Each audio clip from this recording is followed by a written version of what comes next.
Sarà un rappresentante della Lega, probabilmente il lombardo Stefano Candiani della provincia di Varese, il nuovo assessore regionale ai beni culturali e alla identità siciliana.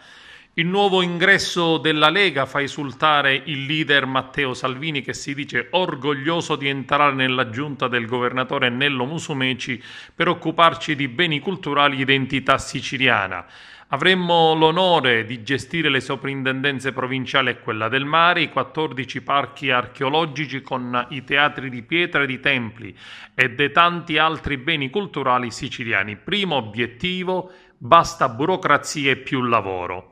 Ed infatti durante il vertice di maggioranza con i segretari regionali di centrodestra, il primo obiettivo diventa proprio la sburocratizzazione, ritenuto il presupposto essenziale per rendere la macchina amministrativa regionale efficiente e veloce.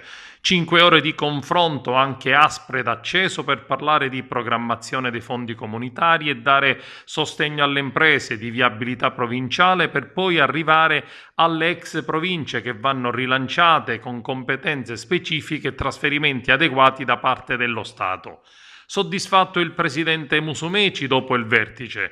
La disponibilità della Lega mi rende felice perché mi è stata vicina fin dalla mia candidatura. Sono certo che il centrodestra al completo saprà dare un ulteriore impulso alle grandi riforme. I siciliani hanno voglia di ricominciare e noi dobbiamo saper interpretare il loro grande desiderio di uscire dall'incubo dell'epidemia e guardare al futuro con rinnovata speranza. Incoraggiante la nota a firma di Gianfranco Miccichè in rappresentanza degli azzurri. Sono contento che la Lega sia entrata nel governo Musumeci. Spero che l'assessore ai beni culturali abbia il coraggio di imprimere una svolta amministrativa partendo dalle soprintendenze. Ci sono 18.000 pratiche ferme, vanno sbloccate di colpo.